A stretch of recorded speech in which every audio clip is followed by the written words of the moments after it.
Dans cette vidéo, c'est la réponse humorale qui est abordée. Nous verrons surtout l'activation et la différenciation des lymphocytes B. Vous le savez, les lymphocytes T et lymphocytes B sont activés et se différencient au niveau des organes lymphoïdes périphériques. Dans cette vidéo, on parlera uniquement du ganglion lymphatique pour faciliter la compréhension de tous ces mécanismes.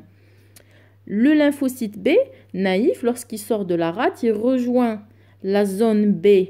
Ici, vous le voyez sur l'image, c'est un ganglion lymphatique. Il rejoint sa zone B, c'est-à-dire les follicules représentés ici en bleu, via le sang. Alors, vous voyez la flèche bleue. Il rejoint donc la zone B du ganglion lymphatique via le sang. Par contre, l'antigène, il va rejoindre le follicule via les vaisseaux lymphatiques afférents. Vous le voyez ici en agrandissement. Alors, l'antigène, c'est ce qui est représenté en petite boule rouge. Il arrive, s'il est de petite taille, seul, soluble, ou alors, s'il est de grande taille, il va être lié soit à l'anticorps, comme vous le voyez, ou alors lié au récepteur du complément qui est exprimé par une cellule, par exemple ici, le macrophage. Mais dans tous les cas, cet antigène n'a pas été apprêté par une cellule dendritique, il est natif, il n'est pas touché. D'ailleurs, c'est une condition pour qu'il soit reconnu par le lymphocyte B. Et il arrive enfin, vous voyez sur la gauche, au niveau du follicule, où il va être reconnu par son lymphocyte B spécifique. Le lymphocyte B, lorsqu'il arrive au niveau de la zone B, c'est-à-dire au niveau du follicule, s'il ne retrouve pas son antigène spécifique, il va ressortir. Il va passer par la médulla, ici en violet, et puis il va sortir par les vaisseaux lymphatiques efférents. Par contre, s'il rencontre son antigène au niveau du follicule, il va justement se lier. Alors, on aura une première liaison entre le BCR et l'antigène.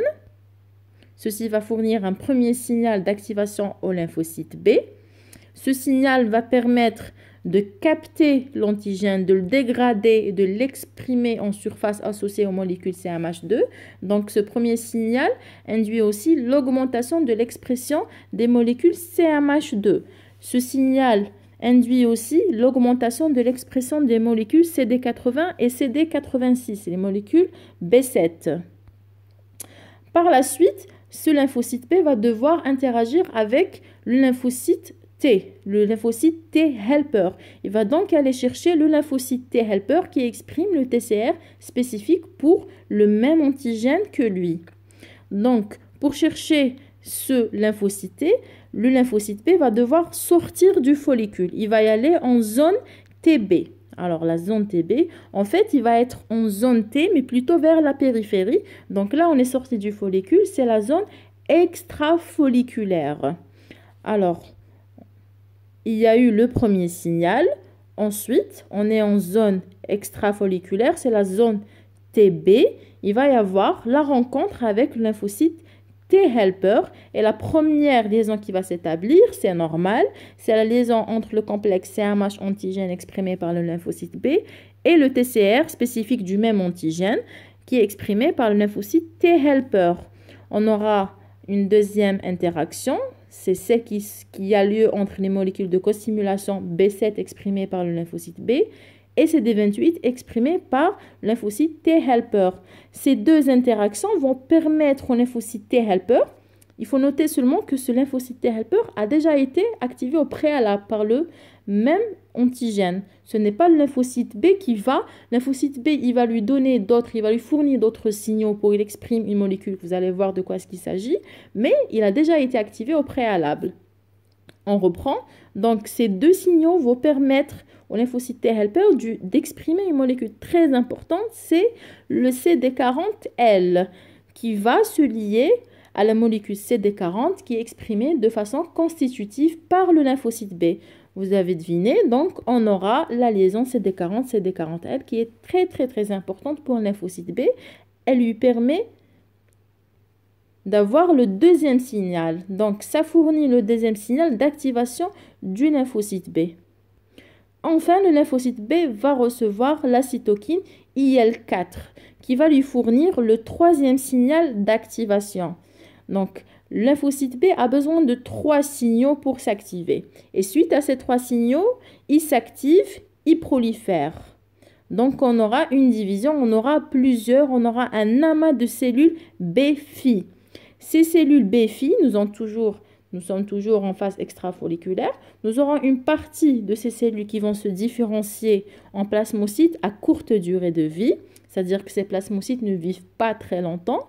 Ces plasmocytes vont sécréter des anticorps d'isotype IgM parce qu'il n'y a pas eu encore de switch. Et ces anticorps sont de faible affinité parce qu'il n'y a pas encore eu de permutation somatique, donc pas de maturation d'affinité.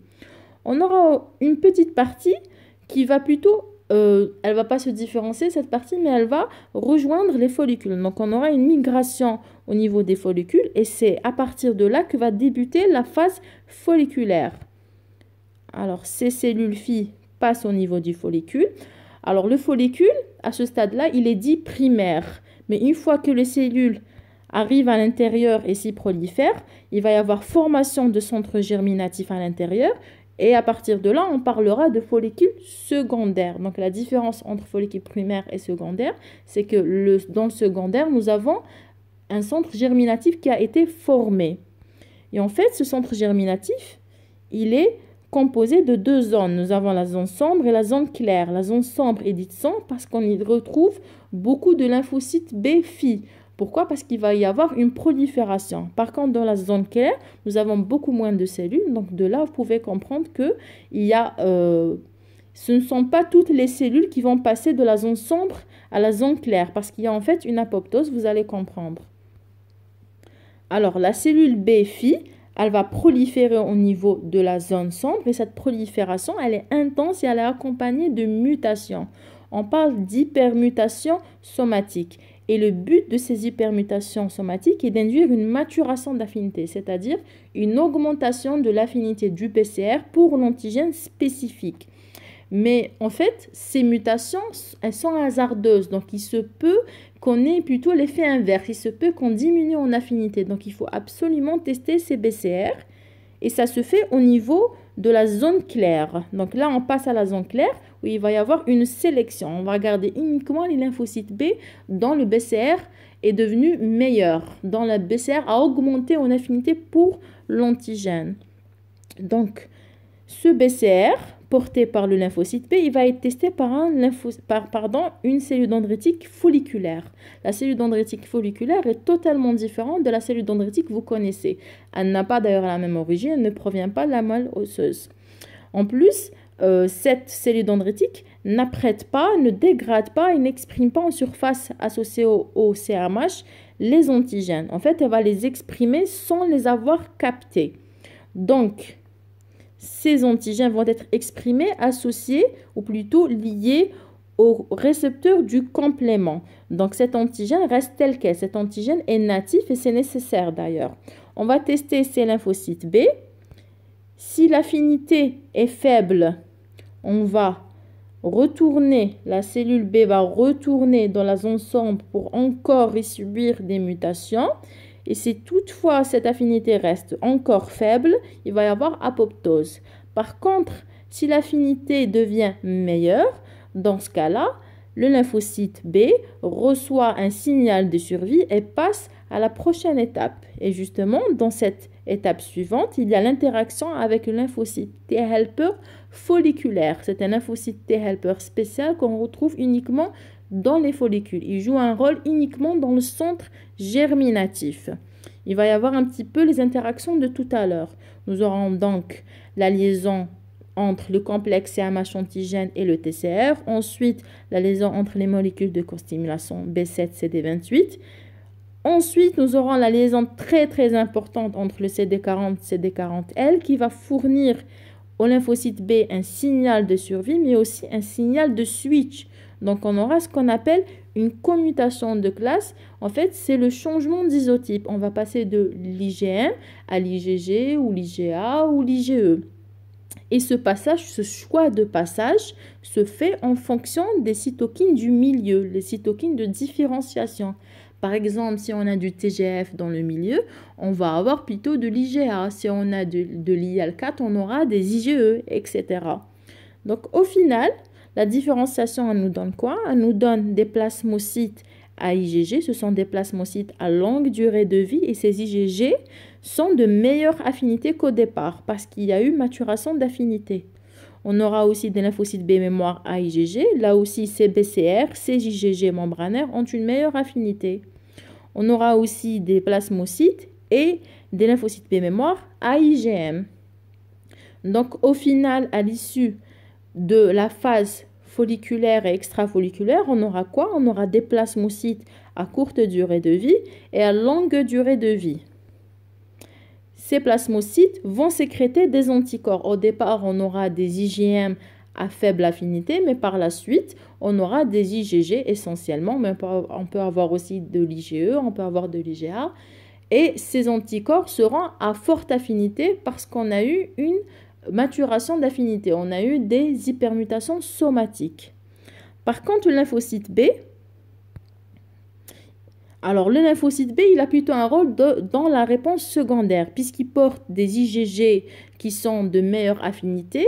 Ce lymphocyte B n'aura pas besoin en réponse secondaire d'une quantité importante d'antigènes qui va pour l'activer. Donc, en réponse secondaire, ce lymphocyte B mémoire va induire une réponse qui est rapide, qui est efficace et qui est intense. Alors ça, c'est la dernière diapositive. Nous avons parlé du lymphocyte B, comment est-ce qu'il s'active, comment est-ce qu'il se différencie, mais il ne faut pas oublier que les effecteurs de la réponse humorale, ce ne sont pas les lymphocytes B, mais plutôt les anticorps. Les anticorps vont agir soit par neutralisation, ou alors par activation du complément. Alors là, il s'agit uniquement des isotypes IgG et IgM. Il peut agir aussi par phagocytose, c'est l'opsonisation pour l'IgG. Et la DCC, toujours pour l'IgG, c'est aussi de l'opsonisation.